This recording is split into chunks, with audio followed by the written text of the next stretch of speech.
The Big Island was the first to feel the effects of this storm. The county is starting to assess the damage, and Hawaiian Electric is still trying to restore power to several thousand customers. Lauren Day joins us now from the Big Island with the latest. Lauren? Hey, Joe. Good evening. Well, weather here in Hilo looking like the town's starting to clear up just a little bit, but it's still very ominous. Hilo definitely getting a good soaking today, although not nearly what the southeastern portions of the Big Island saw over the last 48 hours now almost. We arrived here yesterday afternoon and we just got pummeled with the heavy rain and strong winds in the volcano communities. Most of the damage here on the Big Island from the storm has to do with the power outages and downed trees. The severe weather knocking out power to some communities, and even now there are some folks that are going into day 2 without electricity. Big Island residents picking up the pieces after the storm. Severe weather pummeling the volcano communities. It was blowing really hard last night, so it was scary.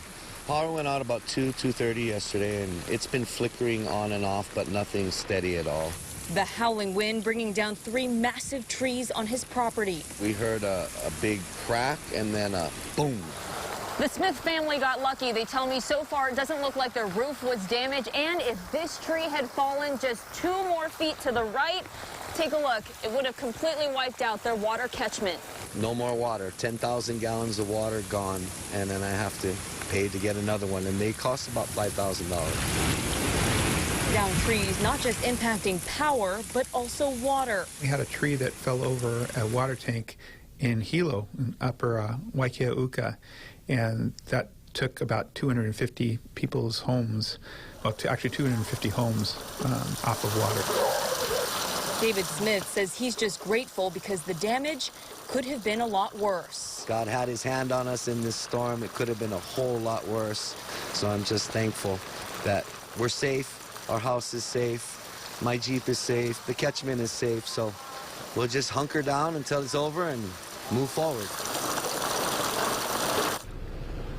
David did tell me he's lived in Volcano for almost 2 decades, and this was the worst storm he's ever seen.